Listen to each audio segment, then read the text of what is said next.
Vamos abrir em Romanos capítulo 1, verso 17. Romanos 1, 17, diz assim a palavra de Deus: visto que a justiça de Deus se revela no Evangelho, de fé em fé, como está escrito, o justo viverá pela fé. Amém. Senhor, fala ao nosso coração, nos alimenta com a Tua palavra, abre os nossos olhos espirituais, Senhor, para receber tudo que o Senhor tem para nós nessa noite. Amém. Podeis sentar.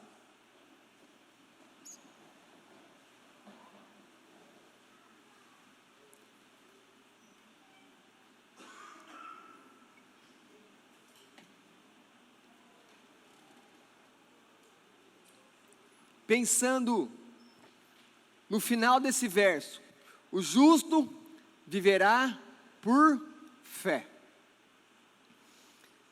Deixe-me dizer a vocês, nós somos salvos pela graça de Deus, ou nós nos salvamos? Nós somos salvos somente pela graça de Deus, e Deus faz tudo, ou nós também temos que fazer uma parte, nós temos que cooperar, e se não cooperar, a salvação não se completa. Tem uma diferença muito grande de você crer que Deus faz tudo e salva você pela graça, ou que Deus te dá uma oportunidade de ser salvo, mas se você não toma um passo, não completa a salvação.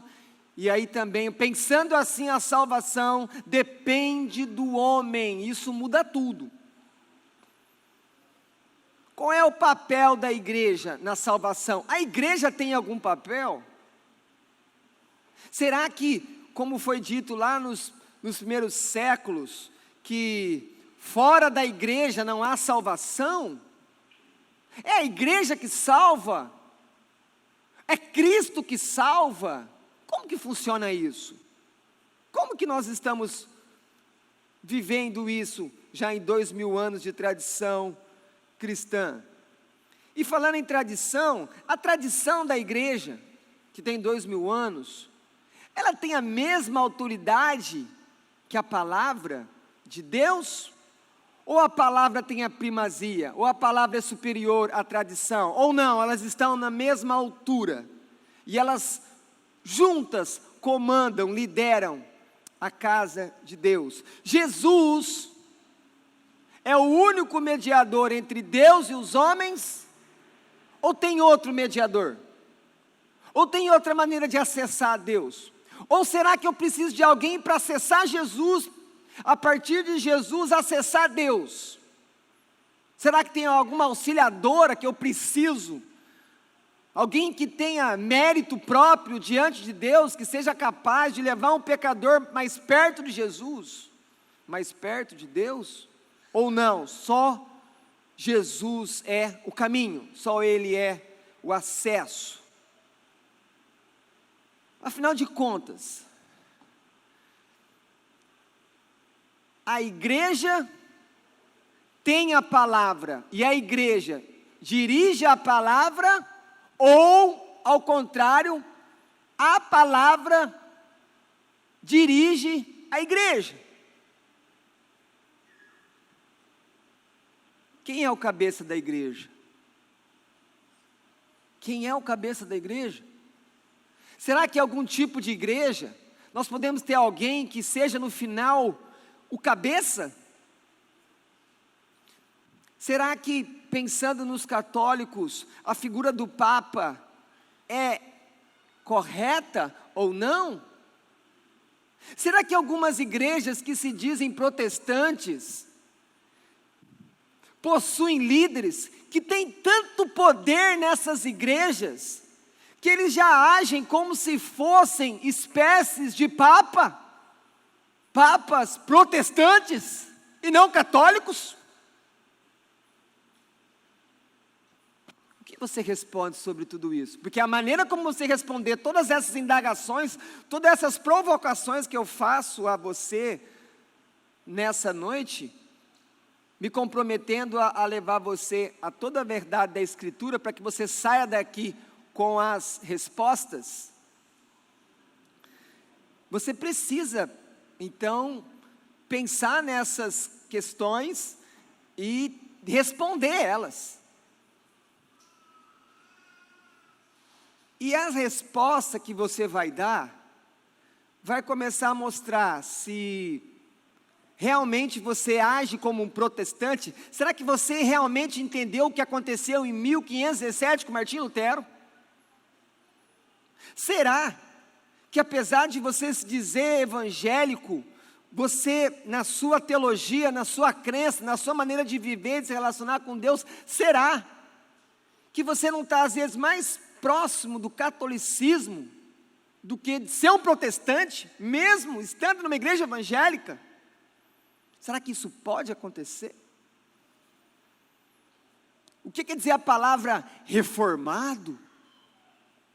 O que quer dizer a palavra? De onde surgiu a palavra evangélico? E por que usa a palavra protestante? Protestou contra o quê? Contra quem e quando?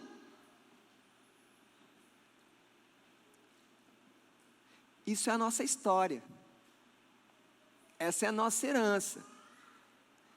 Nós estamos hoje vivendo como igreja, mas nós recebemos toda aí uma história já de 20 séculos. O cristianismo não começou conosco, mas começou em Jerusalém no 1º século. Muitos vão dizer que essas coisas não têm importância, mas a história da igreja, que já tem 2000 anos, não pensa assim, não fala isso. E é muito perigoso você ser omisso com a história, porque você pode ter muito prejuízo. As verdades ou heresias que fluem dessas questões definem como andamos com Deus. Verdades sobre aquilo que foi dito no começo custou a vida de milhares e milhares de pessoas. E levou a igreja a um período chamado de período das trevas, na Idade Média. Por fim, essas questões que foram ditas também eclodiram na maior revolução religiosa da Europa no século XVI, que nós chamamos de Reforma Protestante, que já adianto a vocês que nós falamos de Reforma Protestante, mas poderíamos pensar que esse nome Reforma Protestante, ele na verdade, ele está englobando várias reformas que acontecem a partir de 1517 na Alemanha com Lutero, quando ele prega a 95 teses ali na igreja ali de Wittenberg. Então são várias reformas acontecendo ao mesmo tempo e que nós damos o nome de Reforma Protestante. Mas voltemos para o nosso texto, e é importante olhar para esse texto. O justo viverá por fé. Quando Paulo escreve aqui, no início da sua carta, ele está dizendo o seguinte, falou, olha, a igreja que está em Roma, a salvação vem pela fé em Jesus Cristo. E quando você crê em Jesus, você é justificado por Deus. E nós lemos aqui nessa noite, que Paulo falou a mesma coisa, dando mais detalhes aos Gálatas, quando ele disse que Abraão foi justificado pela fé. Abraão não fez tudo certo, e Deus falou, nossa, meu servo bom, fiel, obediente, como você fez tudo certo, eu vou justificar, ou seja, eu vou declarar você justo. Não. Abraão creu no que Deus falou para ele, e a Escritura diz, por ele ter crido, Deus justifica ele pela fé, não por obras. E é isso que Paulo está dizendo para começar a sua carta. Deus nos justifica pela fé, nós somos salvos pela fé, e não pelas obras. Mas o grande problema é que nós somos ensinados desde pequenininhos que para nós recebermos coisas boas, nós temos que fazer tudo certinho. Se não fizer tudo certinho, no final do ano não tem férias para você. No final do ano não tem um presente. E aí então nós somos criados nesse sistema de mérito. Você só recebe coisas boas se você fizer coisas boas. Quer dizer, você tem que ter mérito. E aí quando a gente chega diante de Deus, a gente leva esse mesmo sistema da educação dos pais da nossa casa. Só que isso não funciona com Deus. Até porque Deus não é os nossos pais. O padrão de Deus é perfeito, dos nossos pais não, porque os nossos pais também são pecadores. Mas nós ficamos arraigados com essa ideia, eu tenho que fazer alguma coisa para merecer o amor de Deus, a salvação de Deus. E esse tipo de pensamento, ele se alastrou dentro da igreja. Eles perderam a visão do que Paulo escreveu aqui, o justo viverá por fé. Creia em Cristo, creia naquilo que Jesus conquistou na cruz, e então Deus salva você, Deus justifica você, Deus perdoa você. Mas para nós entendermos um pouco disso aqui, a gente precisa voltar um pouquinho na história da igreja. Para a gente entender que a reforma protestante, que na próxima terça faz aniversário, 31 de outubro de 1517, eu preciso voltar na história da igreja. Então vamos começar voltando para o primeiro século, que nós podemos chamar, olhando para os seus principais personagens e atores, que são os apóstolos. No primeiro século, Pedro está ali, João está ali, Paulo está ali, todo mundo está ali.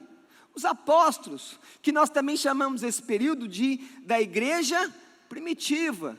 E é nessa época, como começam a surgir várias igrejas, na Judéia, na Samaria, nos confins da terra, como diz o próprio Cristo, que os evangelhos vão começar a ser escritos. As cartas dos apóstolos vão começar a ser escritas, e depois com o tempo, a partir do segundo século, essas cartas, esses livros vão começar a ser colecionados pelas igrejas, até que em um certo momento se fecha o cânon, tipo assim, olha, esses livros agora são os livros inspirados, que nós vamos chamar de Novo Testamento. Nós precisamos voltar também lá no Pentecostes, quando o Espírito Santo é derramado sobre os primeiros cristãos, e ali então o poder de Deus vem sobre a igreja, para quê? Por que o poder de Deus veio sobre a igreja? Para eles poderem proclamar o Evangelho. Se você é uma pessoa que vive orando pelo poder de Deus, para que você quer o poder de Deus? Para você mesmo? Para você usufruir? Ou você quer o poder de Deus como foi prometido aos apóstolos, e com 10 dias Jesus cumpriu, e que veio o poder para que eles pudessem viver o Evangelho e pregar o Evangelho? Então as igrejas dessa época, desse período do primeiro século, nós chamamos da igreja apostólica, porque os apóstolos estavam vivos. E como que viviam as igrejas do primeiro século? Qual era a doutrina? A doutrina era a palavra. Eles tinham o quê? Eles tinham a Bíblia que Jesus leu. Qual é a Bíblia que Jesus leu? O Antigo Testamento. Porque o Novo Testamento vai ser escrito depois que ele volta aos céus. Então percebam que a igreja começa com uma única regra de fé: a palavra. A palavra era a autoridade sobre toda a vida da igreja, sobre como eles viviam. A palavra conduzia o cristianismo no primeiro século. E é por isso então, que quando nós chegamos no século XVI, a igreja está corrompida, os reformadores dizem o quê? Nós precisamos reformar a igreja, nós precisamos voltar, mas voltar para quando? O que é esse voltar? Porque reformar tem a ver com isso. Purificar, voltar a quando? Ao início de todas as coisas. A igreja que foi o primeiro modelo, a igreja primitiva do século I. Essa era a intenção dos reformadores. Por isso é reforma. Eles querem voltar àquela igreja que começou ali, a igreja apostólica. Se o primeiro século nós temos o período apostólico, a partir do 2º século até o 5º século, que vão ser aí 400 anos, nós temos um período chamado de patrístico. Essa palavra patrístico é uma palavra estranha para a maioria de nós, mas ela tem a ver com paz. Os líderes desses primeiros séculos da igreja cristã, eles são chamados de pais da igreja, e eles são sucessores dos apóstolos. Mas é interessante notar que nenhum deles se coloca como apóstolo. Não, eles são pastores, eles são presbíteros, eles são mestres, eles cuidam das igrejas de Jesus. Com o tempo também, a partir do século II, século III, vai começar a surgir uma figura que ela não tinha no século I, que é a figura do bispo. Um pastor que estava numa igreja importante e ele começava a cuidar de outras igrejas da região dele, e aí começa a fortalecer essa visão de governo de igreja episcopal da palavra bispo. Tem um pastor aqui que ele está cuidando de uma região, e muitas igrejas hoje têm essa figura do bispo, e exatamente com essa função que começa no século II. Nessa época também, desses 4 séculos do período patrístico, nós tivemos muitos encontros para discutir a escritura, a teologia. Por quê? Eles tinham dúvida, eles ainda não tinham formado totalmente a teologia, e então eles falavam, mas Jesus é Deus, ou Jesus é homem, ou ele é os dois? Mas se ele for Deus, ele é Deus na mesma essência do Pai ou não? Ou Jesus é Deus, mas ele foi criado pelo Pai? E eles começam a discutir, e começam então os concílios. Nós temos vários concílios para que eles possam definir essas verdades importantes. Isso para nós parece tipo assim, sem muito valor, mas o que a gente crê hoje, que é confirmado pela Escritura, foi travado batalhas pela verdade de Deus durante séculos. 2º século, 3º século, 4º século, 5º século. Jesus é Deus, Jesus é homem. Mas quantas vezes alguns estudiosos teólogos daquela época diziam que Jesus não é humano, ele só parece humano? Docetismo. Parece humano, mas ele não tem um corpo. Ele é divino, mas ele não é exatamente como o Pai. Até que eles chegam e falam, não, tudo que o Pai é, o Filho é. Ele é plenamente divino, plenamente humano. A Trindade, a palavra Trindade não está na Escritura. Por que você crê na Trindade? Quem te garante que a Trindade é uma verdade? Será que não pode ser um erro? Isso foi travado por séculos, eles discutiram. E hoje, quando você lê a Escritura, você percebe que existe o Pai, o Filho e o Espírito, e é isso, perceba. Agora eu volto para o primeiro ponto do século I. Quem no final garante que aquela teologia é saudável? A própria Escritura, porque ela tem a última palavra sobre assuntos de fé. Às vezes eu falo isso, será que a Trindade é real? Você pode ficar até um pouco assustado. Calma. Pense na sua salvação. Quem salva você? Deus Pai. Como Ele decidiu salvar você?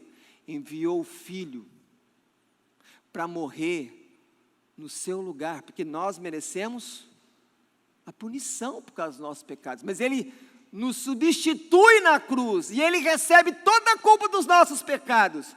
Por isso que Ele é Redentor, Ele vai e nos compra com o sangue de Jesus. Então perceba, o Pai planejou nos salvar, o Filho vem para morrer por nós na cruz, mas e depois, quem que aplica essa salvação? Quem é que convence você? Quem é que convenceu você que você é um pecador? Não foi o Pai, não foi o Filho, foi o Espírito.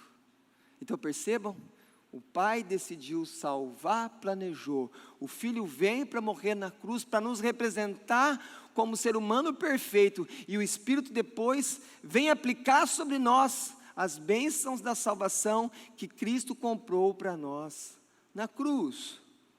Mas existia um debate entre um teólogo africano do Egito, negro, chamado Atanásio.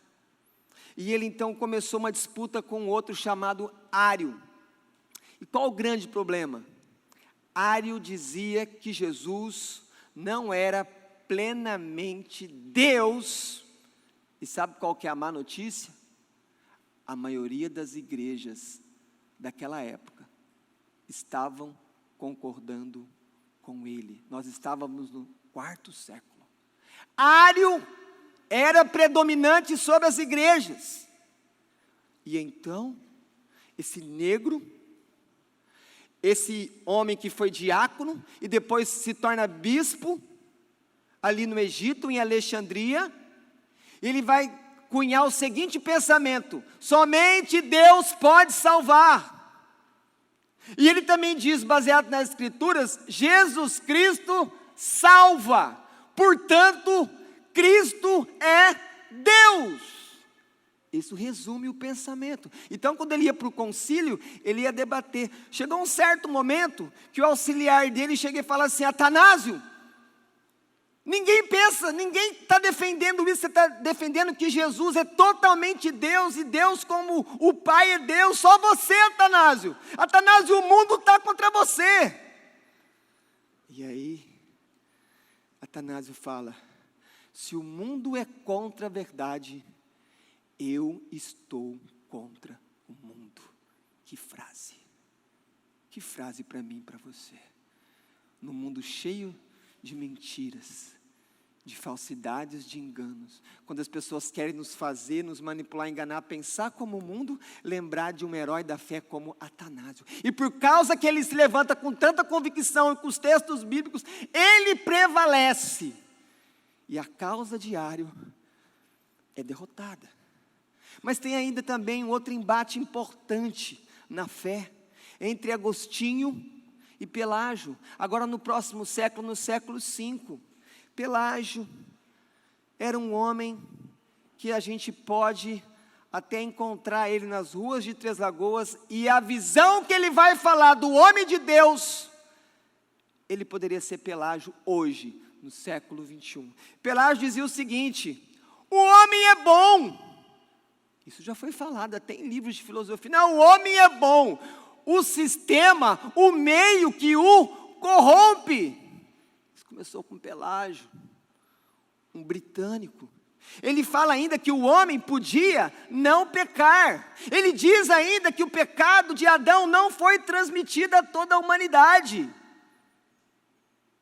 Ele afirmava que você pode receber graça de Deus por causa das suas obras, o seu mérito próprio. O homem pode salvar a si mesmo, e portanto Jesus Cristo não é o Redentor, mas é um modelo e um exemplo de homem. Quantas pessoas pensam assim? Quantas pessoas hoje acham que Jesus só é um modelo, não entendem que Ele é o Cordeiro de Deus que morre na cruz para perdoar os nossos pecados? E aí se levanta quem? Outro gigante da fé, Agostinho, um homem devasso, um homem caído, um homem prostituído, um homem longe de Deus. Mas era um homem acadêmico, erudito, e por volta dos 30 e poucos anos ele se converte. A mãe dele era crente, chamava Mônica, e orava por ele. Então ele se converte, e ele se transforma num defensor da fé cristã.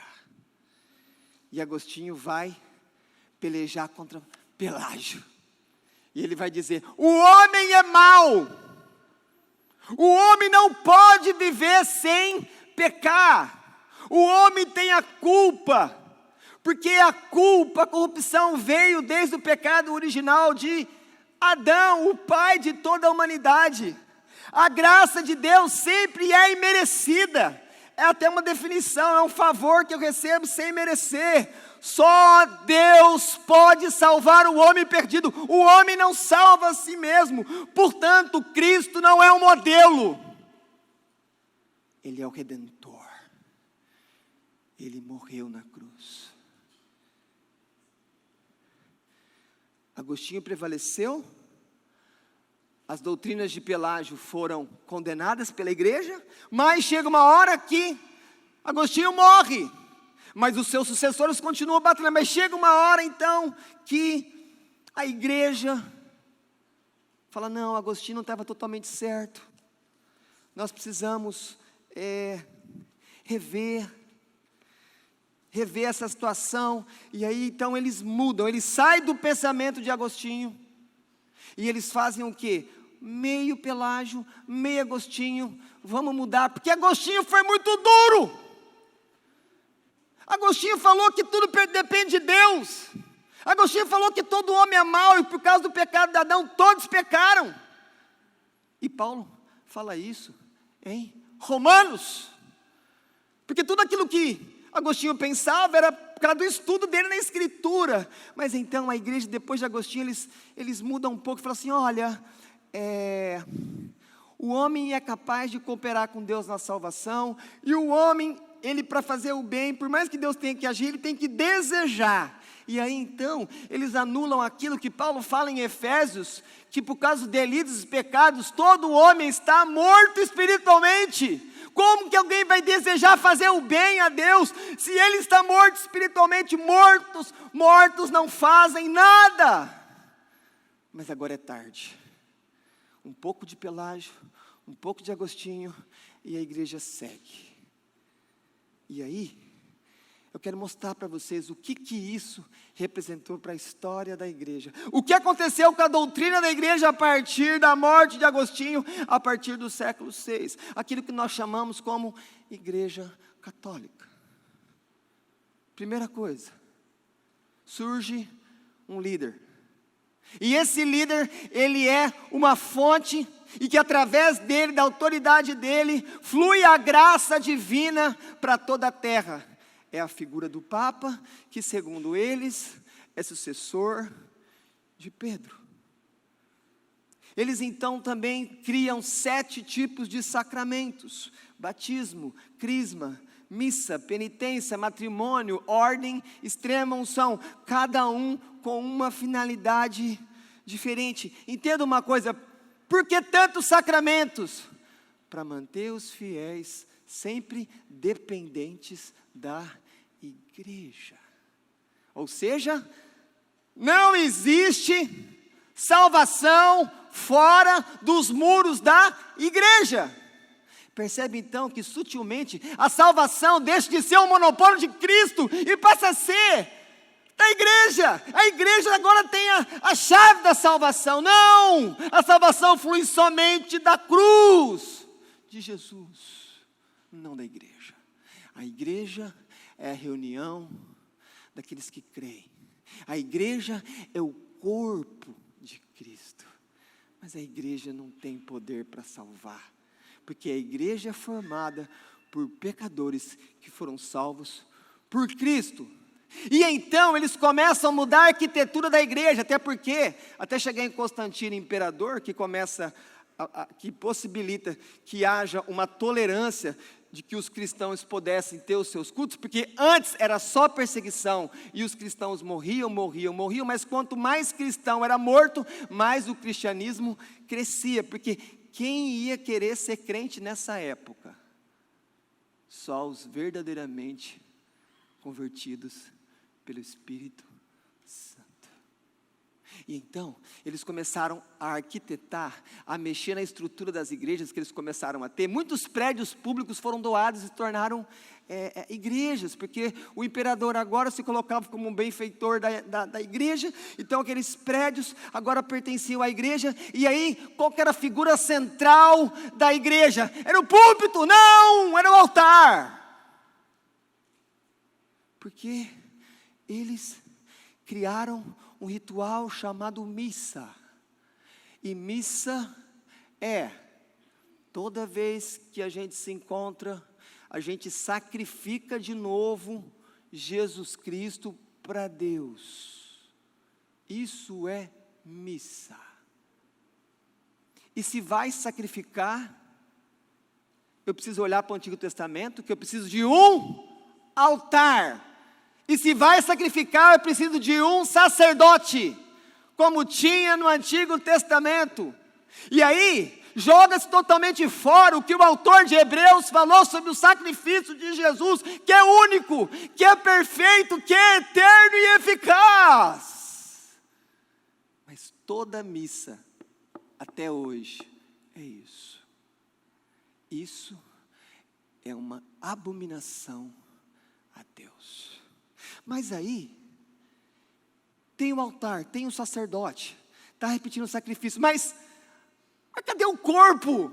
Mas Jesus está no céu. Fala, não, quando nós pegarmos o pão e levantarmos o pão e falar, este é o meu corpo, naquele momento, aquele pedaço de pão, que com o tempo passa a ser a hóstia, nas palavras do sacerdote, ele se transforma literalmente no corpo de Cristo. Agora eles têm um cordeiro ali, naquela hóstia. Percebe então que uma heresia está sendo levada a outra, para amarrar a outra, para poder no final ter uma lógica na cabeça do povo. E aí, se não bastasse eles entrarem com essa heresia da transubstanciação, que aquilo se transforma literalmente, fisicamente no corpo de Cristo, isso não é, quando nós celebramos a ceia, aquilo simboliza, o pão simboliza o corpo, e o vinho simboliza o sangue. Mas então, cadê o vinho da missa? Tiraram o vinho, porque se o pão era literalmente o corpo, o vinho era literalmente o sangue. Mas aí um camponês desajeitado ia pegar uma taça e ia derrubar o sangue de Jesus no chão. Um sacrilégio, um pecado imperdoável dentro da igreja. Não façamos isso. Tira o vinho da mão do povo. O sacerdote, com muito jeito, com o negócio tampado, só ele toma. Isso não está na Bíblia. Eles mudam a ceia que não é deles, é de Cristo. Some-se a isso, você tem alguém que faz todo um ritual religioso numa língua que ninguém entende. Porque não podia fazer a missa na língua do povo. Tinha que ser no latim, porque segundo a igreja, o latim era a língua sacra. Era a língua religiosa oficial. Mas alguém poderia perguntar, mas eles não entendem nada. Mas não, só do sacerdote falar o latim, essa língua sacra, ele já é abençoado. Mas eles não entendem, eles não sabem ler. Fala, não, nós temos os vitrais, nós vamos fazer desenhos, nós vamos fazer agora as imagens daqueles santos homens, santas mulheres. Eles não podem ler, eles não entendem o latim, mas eles vão ter a Bíblia agora nos vitrais. Os vitrais vão ser a Bíblia dos analfabetos, a Bíblia dos pobres. E o povo nunca tem a Bíblia na mão. E o povo não entende o que está acontecendo. Mas no final tem que falar, amém, amém, amém. Acrescente a isso que eles colocam para uma espécie de controle também do rebanho, que agora, para você participar da Eucaristia, você tem que procurar o sacerdote e confessar os seus pecados. Vai que você está com alguma heresia, uma rebelião contra a igreja, você tem que ir até o sacerdote católico e confessar. Se você não confessar, você é maldito, anátema, como foi lido aqui, Paulo escrevendo aos Gálatas, e você então tinha que fazer a confissão auricular. E aí, pior ainda, aí eles criam uma figura do purgatório. Quer dizer então, que aquilo que Jesus falou do ladrão que morre na cruz, ainda hoje estarás comigo no paraíso, não vale mais, não é real.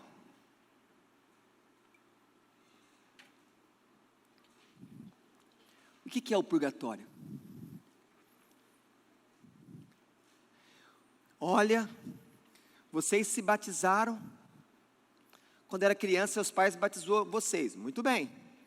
Naquele batismo, o pecado de Adão foi perdoado, mas o problema é que vocês continuaram pecando depois daquilo, então tem muito pecado.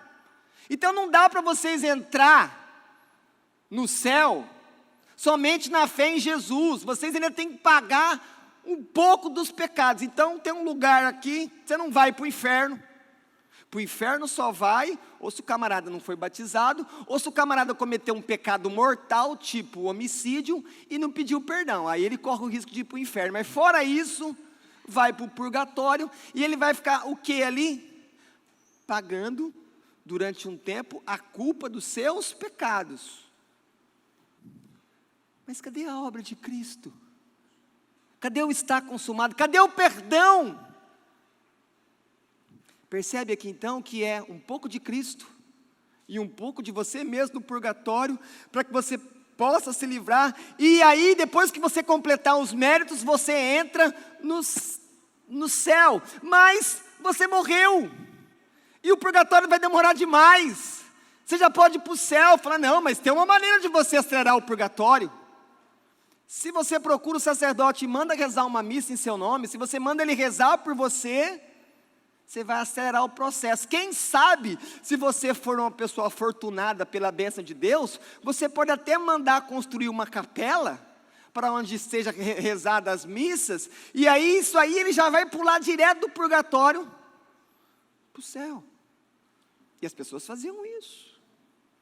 Aí os pobres se viravam para arrumar um dinheiro para mandar rezar a missa, porque o pai morreu, porque a filha morreu, e as pessoas morreram, eles estão mantendo aquilo, então isso se transforma numa maneira de entrar dinheiro, e quem tem mais dinheiro aí no caso tem uma religião mais rápida, que fica pouco tempo no purgatório, e isso se transforma então na doutrina de salvação da igreja. Mas cadê a base bíblica do purgatório? Não existe, não tem.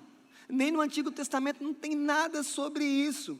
E aí, Roma precisava aumentar o glamour, porque no século XIV, século XV, teve um cisma entre os papas. Tinha a hora que o papa estava na França, tinha a hora que o papa estava em Roma, e aí Roma deu uma caída no glamour, precisava levantar, vamos reformar a Basílica de São Pedro, vamos contratar Michelangelo, ninguém pinta como Michelangelo, só que isso vai custar muito caro.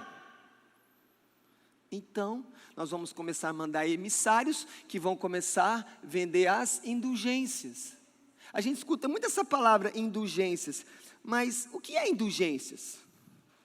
Indulgência é o seguinte: alguns tinham uma vida tão santa que eles iam direto para o céu, só que eles tinham tanto mérito na vida deles, eles tinham vivido de maneira tão santa, que além de ter mérito para ir para o céu direto, sem para ir para o purgatório, eles também tinham uma cota maior de mérito, e agora a igreja podia usar esse crédito, esses méritos, certo? Para vender para os pecadores que não conseguiam atingir aquele nível de santidade que tinha que ter para ir para o céu.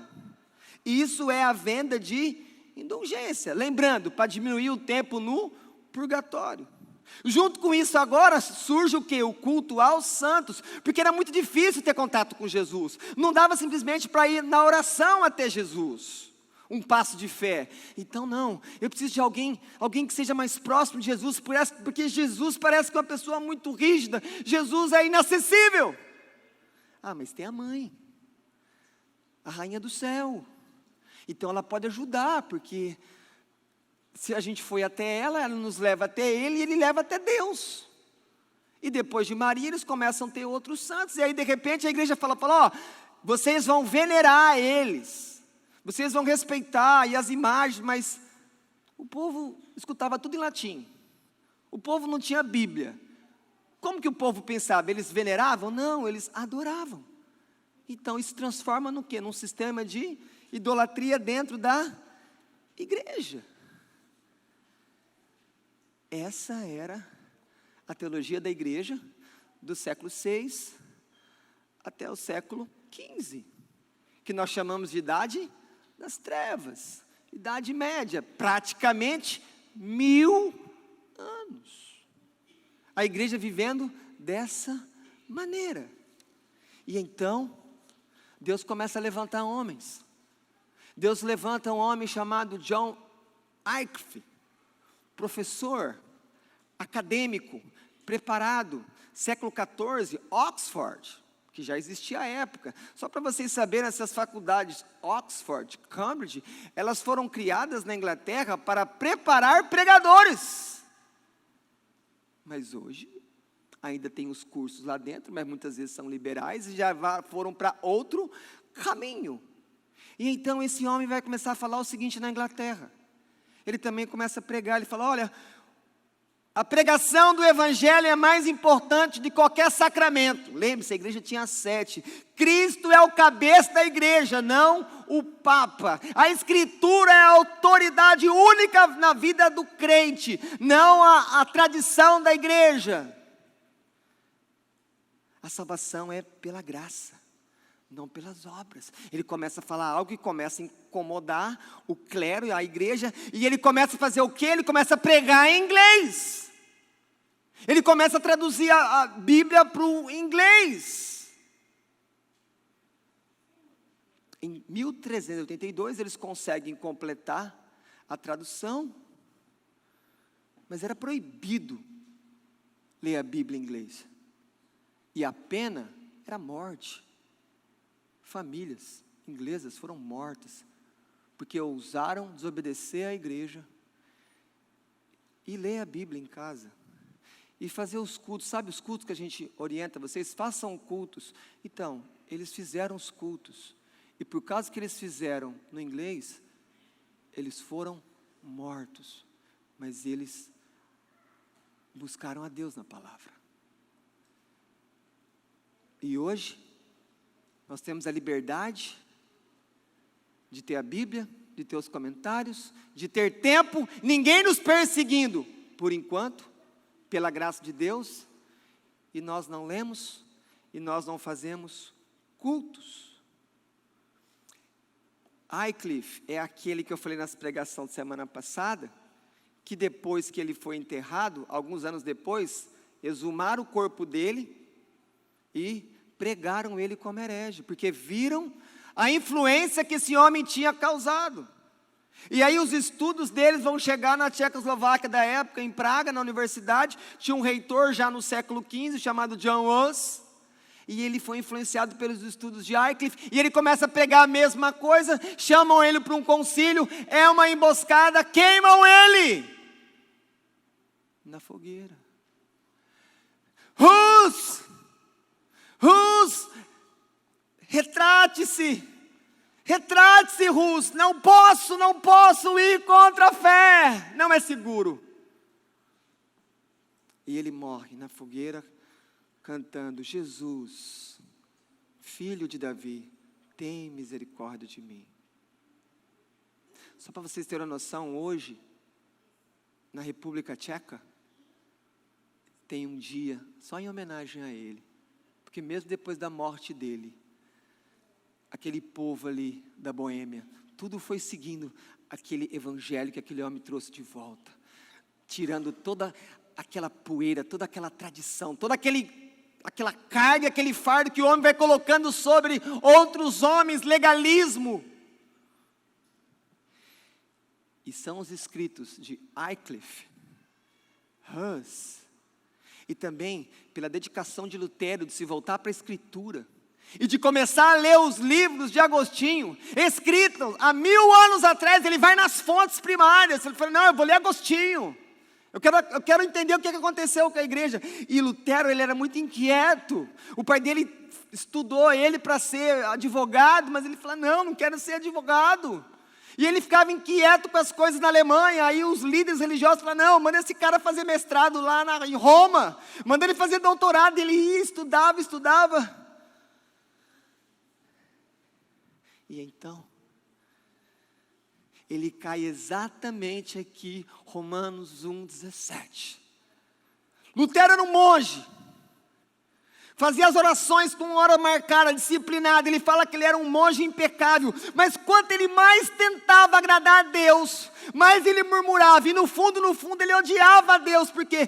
Porque ele não conseguia satisfazer a justiça de Deus, e aquilo estava acabando com ele.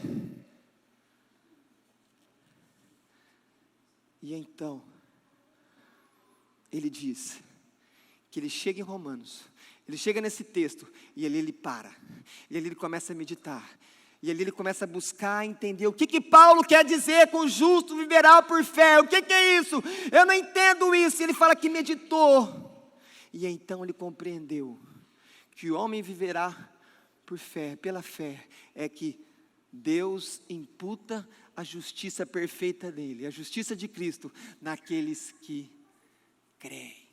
Quando ele entendeu isso, ele diz que ele se sentiu como se estivesse renascendo, como uma nova vida estava se abrindo para ele. Ele diz que aquele ódio que ele tinha de Deus foi substituído por um doce amor, porque agora ele entendia que ele só precisava crer naquilo que Deus tinha feito. Jesus morreu na cruz, e é essa obra que salva, não é a minha. E então ele fala que Romanos 1,17 é como se fosse um portal que abriu as portas do paraíso para ele. Isso transformou a vida dele, e ele começou a viver dessa maneira, do evangelho, pela fé. E ele começa a pregar, e ele começa a ensinar na igreja. Mas, lembre-se, em Roma nessa época, a Basílica de São Pedro estava sendo reformada, custava muito dinheiro, então chega o emissário vindo de Roma para vender indulgências. Olha, eu tenho méritos aqui, os seus familiares podem acelerar a passagem do purgatório e já ir para o céu. E quem que ele encontra ali? Martinho Lutero, um homem que estava transformado, um homem que não tinha medo, um homem que tinha se debruçado sobre a palavra de Deus. Lembre-se, ele foi procurar conselho de quem? Paulo. O que Paulo escreveu? O que Paulo está querendo dizer? E ele entendeu que quando ele entende Paulo, ele entende a mente de Deus. A saída está na Escritura. Entender a Escritura é entender a mente de Deus. O que ele faz? Amanhã é 1º de novembro, dia de todos os santos, porque às vezes passou algum santo, a gente não colocou uma homenagem para ele, coloca um dia para todos, que a gente fica legal com todo mundo. Então tem um dia de todos os santos. O que ele faz? Um dia antes ele vai lá na porta da igreja e ele prega as teses, e aquilo vira um reboliço. E aquilo então começa a girar uma discussão com toda a igreja católica. E então, o imperador da época vem falar com ele. E aí ele chega na primeira audiência, ele fala: olha, vocês estão me falando muitas coisas ao mesmo tempo, eu preciso de um prazo. Aí o imperador fala: tudo bem, amanhã você vem falar conosco de novo. E é nessa noite que ele está ali buscando a Deus, orando, tentando entender que ele tem que falar, que quando ele diz que ele sente a opressão de Satanás, ele está com o tinteiro. Presta atenção em mim, gente, não olha nisso aqui não. E aí ele atira aquilo na parede, como se ele estivesse percebendo a presença ali do próprio diabo. Mas no outro dia, ele vai perante aqueles professores que tinham vindo de Roma para inquirir, para indagar ele, e então ele faz a defesa dele. E eu vou ler literalmente o que ele falou: a menos que seja convencido pelas Escrituras e pelo raciocínio claro, não aceito a autoridade dos papas e concílios, pois eles se contradizem uns aos outros. Minha consciência cativa a palavra de Deus. Não posso e não me retratarei em nada, pois ir contra a consciência não é correto, nem seguro. Que Deus me ajude. Amém. Isso ele respondeu para o imperador. Esta é a minha posição, ó excelentíssimo imperador. E dali, quando ele vai ir para a carroça dele. Para ele voltar para casa, um dos príncipes alemães tinha feito um plano para raptar ele, porque se deixasse ele livre, sabia que ele ia ser mais um Joe Us. E ele fica então escondido 10 anos em outro castelo. E enquanto ele está escondido ali, o que ele está fazendo? Ele está fazendo uma das obras mais importantes em toda a literatura alemã. Ele traduz a Bíblia para o alemão. E até hoje é uma das principais obras literárias daquele povo que é um povo intelectual, que é um povo de filosofia avançada, que é um povo que pensa. E quando ele faz isso depois, por causa da prensa de Gutenberg, que tinha sido inventada alguns anos antes, eles começam a produzir Bíblias e começam a colocar a Bíblia na mão do povo. Mas Deus não usou só Lutero. Ao mesmo tempo que Lutero estava na Alemanha, tinha um camarada chamado Zwinglio, em Zurique, na Suíça, e ele também pregando, mas numa batalha com os católicos, aos 29 anos, ele morreu no campo de batalha.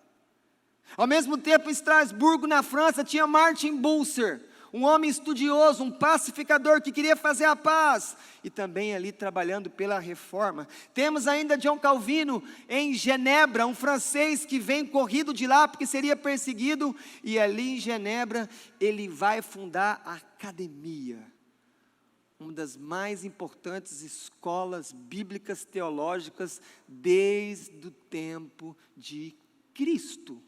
E ainda John Knox, que vai fundar o presbiterianismo na Escócia, naquela famosa oração que nós encontramos nas biografias: ó Deus, me dá a Escócia, ou então me matam, ou então eu morro. E Deus responde a oração dele, e a Escócia se converte a Deus num grande avivamento. E é então, em todo esse meio, que essa revolução acontecendo, vão surgir os 5 solas: sola escritura, sola gratia, sola fide, sola Cristo. Somente a Deus a glória. Cada um desses sola é um não à teologia da igreja daquela época, totalmente corrompida, totalmente longe de Deus, e não evangélica, legalista, corrompida. Aqui os protestantes rompem com o catolicismo, e sola escritura e sola fide são os 2 principais marcos que vão mostrar a revolução. E Lutero escreve assim: somente a escritura deve reinar, e não a interpreto com meu próprio espírito, mas quero entendê-la por si mesmo, mediante o seu espírito. Ou seja, eu não posso forçar o texto, eu preciso deixar o texto falar comigo. Deus fala conosco quando nós vamos até a Ele na palavra, com o coração aberto, com reverência. Ele diz ainda: a verdade da Escritura vem em primeiro lugar. Depois que ela é aceita, pode-se determinar se as palavras dos homens podem ser aceitas ou se são verdadeiras. Então, primeiro é a palavra, ela é a régua, ela é o padrão de todo o julgamento. E quando chega no segundo sola, sola fide, ele diz: essa questão de ser justificado pela fé, como ele aprendeu em O Justo Viverá pela Fé, é tão séria que ele diz o seguinte: aqui, se nós errarmos aqui, a igreja cai. Mas se nós confiarmos que somos salvos pela graça, mediante a fé em Jesus Cristo, e Deus nos justifica, Ele nos faz justo por meio de Cristo, não nas nossas obras, então a igreja fica de pé, caso contrário ela cai. Tamanha a importância da fé. Por quê? Porque as indulgências tinham substituído a fé do povo. É interessante como nós pensamos nesse versículo: justo viverá por fé.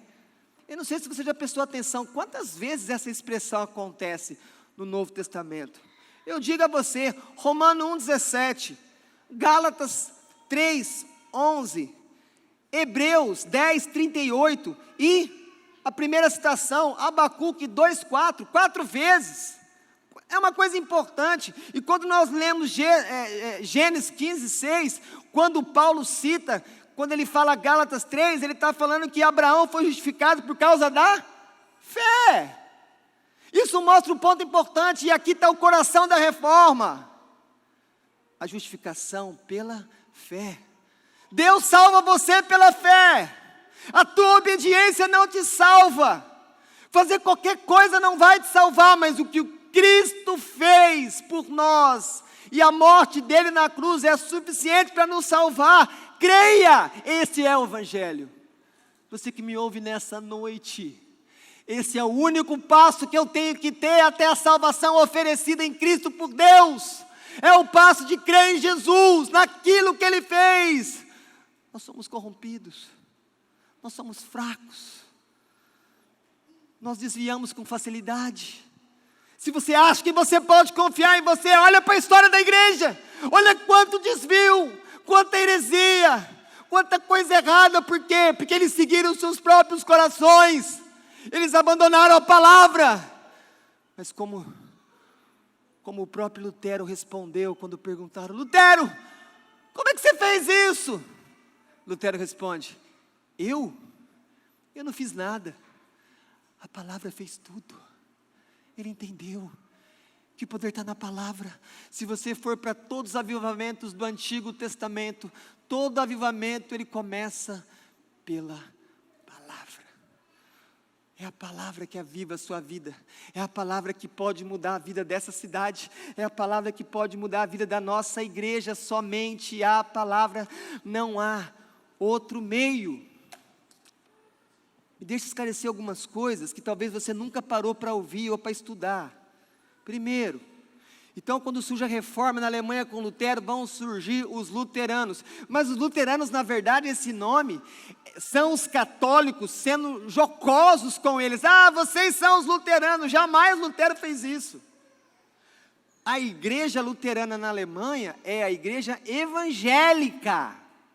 Então aqueles que estavam seguindo Lutero eram os evangélicos, mas os católicos jocosamente falaram: vocês são luteranos.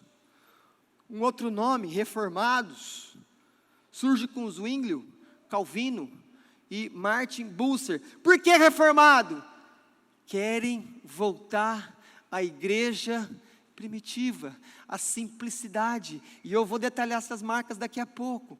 E aí nós temos também o anglicanismo, que surge com Henrique VIII, quando ele queria se casar com outra mulher, porque a mulher dele não conseguia dar um filho homem para ele, para ser herdeiro no trono da Inglaterra. Então ele pede para o Papa fala não. Aí ele rompe com a igreja católica, por causa do interesse particular dele, e aí ele se coloca como o líder espiritual da igreja, e nomeia o bispo para ser o responsável de toda a igreja. Aí então surge a igreja anglicana. Mas tem também os presbiterianos, que tem esse nome por causa do governo de presbítero. Como já falei, vai surgir na Escócia com o reformador John Knox. Tem os congregacionais, surgem na Inglaterra, e eles defendiam que os ministros deveriam ser ordenados pela Assembleia, não pelos bispos, como era a prática da época. E aí também surge no século XVII, um meio muito importante conhecido por nós, os batistas. Os batistas também, eles vêm aqui desse movimento na igreja anglicana na Inglaterra. E o que marca os batistas? Eles só batizavam os convertidos. Diferente de todos os outros grupos da reforma que batizavam crianças. Chegamos no nome protestante. O que é um protestante? Como eu disse para vocês, a reforma protestante são várias reformas ao mesmo tempo. Eu poderia falar a reforma luterana, que é a reforma evangélica, a reforma reformada, principalmente ali na Suíça. E eu poderia falar também da reforma na Inglaterra anglicana, mas esse nome protestante surge quando os alemães protestam contra o imperador, que não quer dar liberdade de culto a eles, então eles protestam, e então eles vão ser chamados de protestantes, porque protestam por liberdade de culto. Aí surge o nome protestante.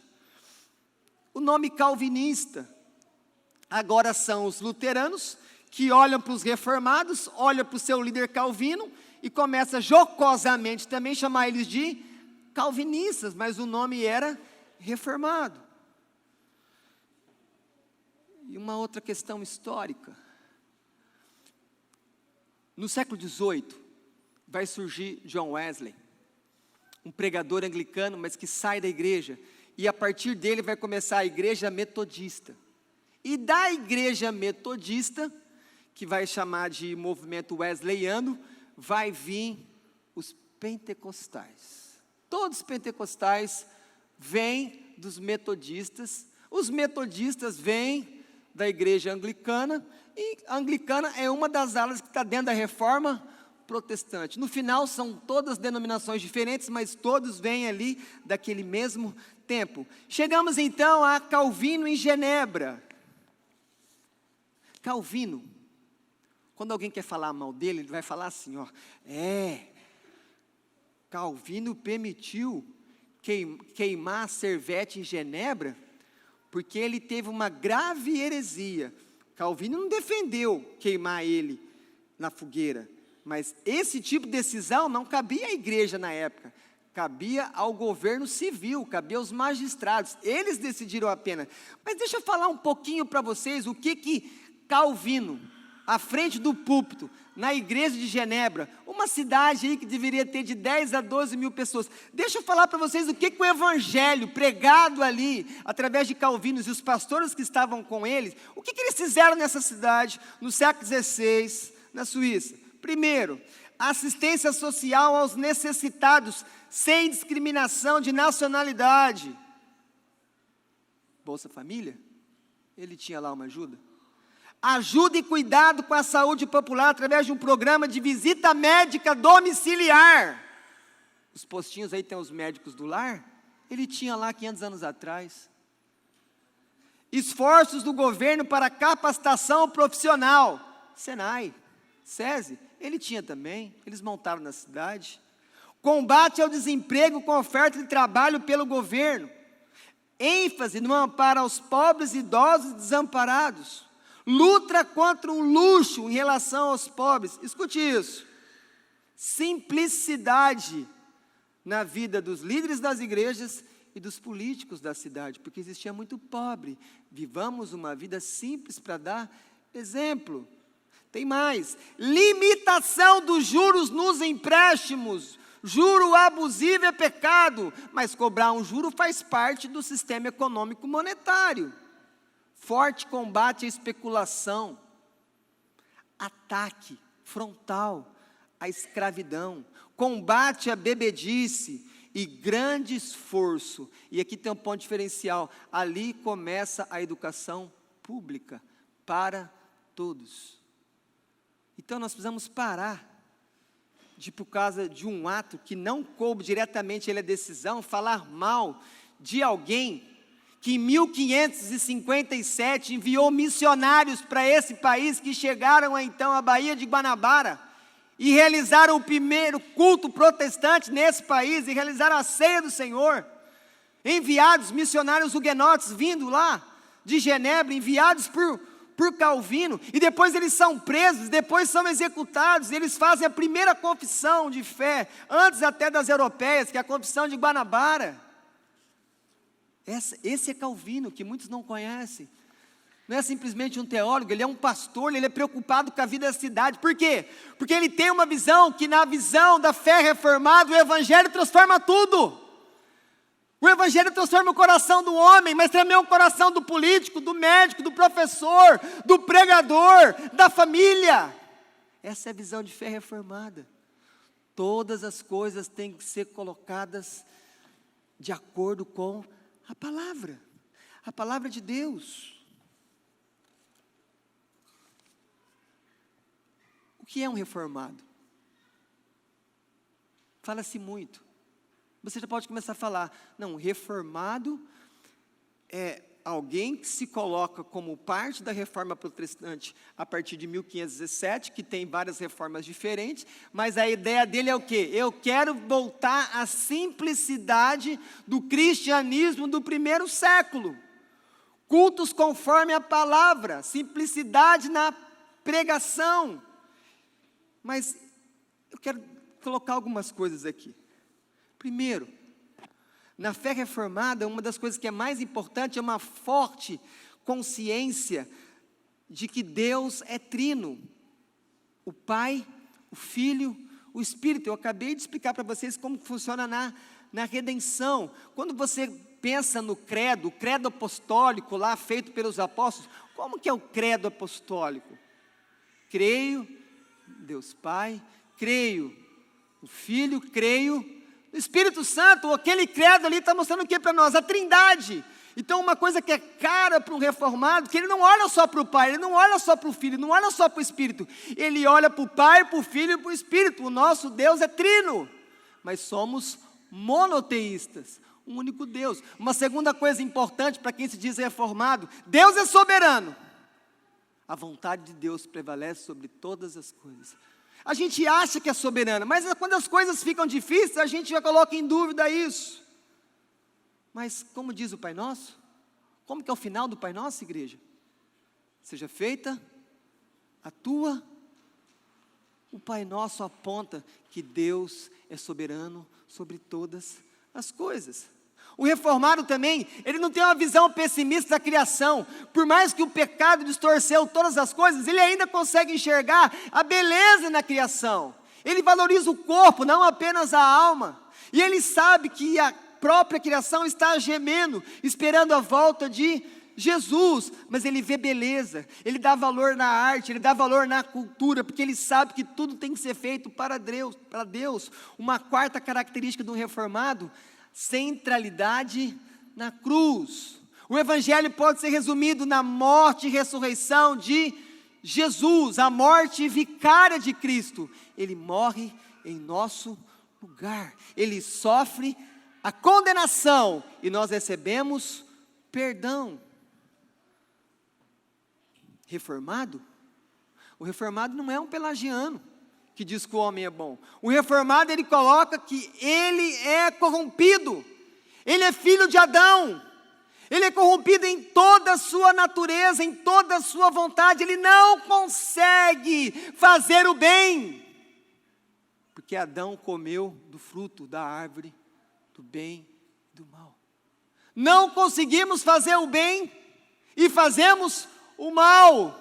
Somente Cristo para nos libertar disso. Uma outra coisa importante para o reformado: o culto é prestado a Deus conforme está escrito nas Escrituras. Aqui tem um ponto importante que diferencia reformados e luteranos. Os reformados dizem que eu tenho que fazer conforme está prescrito na Escritura. E a gente chama de princípio regulador do culto. Enquanto os luteranos dizem o seguinte: o que não é proibido é permitido. Se a Bíblia falou que não proibiu, então eu posso fazer. É uma diferença grande entre essas duas tradições. As marcas importantes para o movimento reformado, de uma igreja ser uma verdadeira igreja de Cristo, podemos colocar que são duas. Primeiro, a pregação pura do Evangelho. Não historinhas, não anedotas. Podemos ilustrar, temos que fazer aplicações, mas precisamos pregar o Evangelho. Uma pregação evangélica anuncia o Evangelho, cristocêntrica anuncia Cristo, teocêntrica fala de Deus. E aqui tem um ponto. Tem muitas pessoas que pegam os 5 pontos do calvinismo: depravação, graça irresistível, expiação limitada, perseverança dos santos e eleição, e acham que isso é ser reformado. Não, a pessoa pode crer nesses 5 pontos e ele ser simplesmente monergista. O que é monergista? Monergista é: eu creio que Deus fez tudo para salvar o homem e o homem põe fé. Mas e o culto dele? Não, o culto dele não é reformado. Mas o que ele vê da Trindade? Não, a visão dele também não é reformada. Como que ele relaciona com a cultura? Não, ele não relaciona com a cultura, tudo é do diabo. Ele acredita em graça comum? O que é graça comum? Deus abençoa todas as pessoas. Tem pessoas que acham que Deus só abençoa os crentes. Não! Olha aí fora, coisas boas acontecem com todo mundo, e coisas ruins com todo mundo também. Queridos, terminamos aqui. Pode subir, Felipe. Fazer algumas aplicações para nós, nesse breve relato histórico da história da igreja, o que é a reforma protestante. O que nós temos que aprender para a nossa vida? Primeiro, você está desanimado? Você está querendo conhecer Jesus de verdade? Você quer sair desse marasmo espiritual que você está vivendo? Palavra. A palavra é que vai fazer isso. O que nós percebemos nessa trajetória histórica é que quando a palavra entra em cena, tudo se transforma. Deus faz tudo novo através da palavra. É a palavra que vai mudar o seu casamento. É a palavra que vai ajudar você a vencer a pornografia. É a palavra que vai fazer essa mulher parar de ser fofoqueira. E que vai começar a fazer esse homem liderar a casa dele biblicamente. É a palavra. Não tem outro caminho para nós. É a nossa regra de fé. É seguro. Ali está toda a confiança. Uma outra aplicação. Você precisa decidir. Deus salva pecadores e nós recebemos a salvação pela fé? Ou não? Deus vai até um certo ponto, olha para você e espera, fala, bom, agora está com você. Se você pensa assim, deixa eu falar uma coisa para você, é uma linha teológica, muitos pensam assim, só que é o seguinte, se você pensa assim, você pode se perder, porque depende de você. Você pode rejeitar tudo que Cristo fez. Agora, se é Deus que salva, quando Ele chama você para perto dEle, você não consegue resistir. E com isso, não pode afirmar como alguns apressadamente diz, que Deus está forçando as pessoas a se converter. Não! Graça irresistível é aquilo que quando o Espírito vem ao seu coração, Ele te mostra Jesus que você não via antes, e agora você se apaixona por Jesus, você olha para Jesus como você nunca viu, e agora você vai tomar a única decisão que alguém que conheceu Jesus de verdade deve tomar. Jesus, eu confesso o Senhor como meu único Deus, mas isso não é forçado, de maneira nenhuma, mas é uma obra que o Espírito Santo te convence, e eu vou falar de novo para vocês, o homem sem ação do Espírito Santo, ele vai continuar morto, e se ele morrer assim, ele vai ser condenado ao inferno, porque não existe purgatório, só existe céu e inferno. Todas as igrejas, a começar por essa igreja, devem ser cuidadosas. Percebam como que a igreja foi se desviando, como que ela foi colocando coisas estranhas, que não está no Evangelho, que não estão na Escritura. Por quê? Porque eles pararam de viver conforme a Escritura. E isso acontece tanto com a igreja como com a sua vida. Como que nós estamos vivendo em todas as áreas. Você não pode continuar confiando, eu não posso confiar em mim mesmo, eu preciso me examinar conforme a palavra que vai dizer como nós estamos andando. Ela é a única luz confiável para olhar dentro de nós. Lembre-se, por causa do pecado, o seu filtro de santidade veio com defeito. Mas Jesus pode salvar você. Jesus pode mudar a sua vida. Existe um termo, fique de pé por favor. Existe um termo na igreja antiga,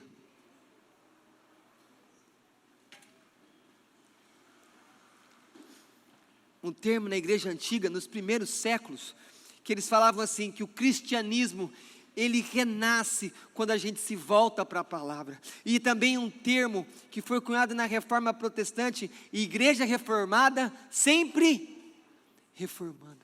Nós como igreja, precisamos sempre estar voltando para a Escritura, analisando tudo que nós fazemos na igreja, todas as coisas, culto, aconselhamento, liderança, todas as coisas, como os pastores são escolhidos, como eles são treinados, todas as coisas precisam ser julgadas pela palavra.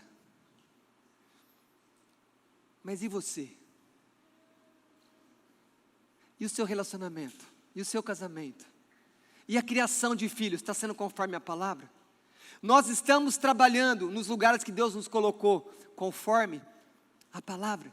Eu estou vivendo na igreja conforme a palavra?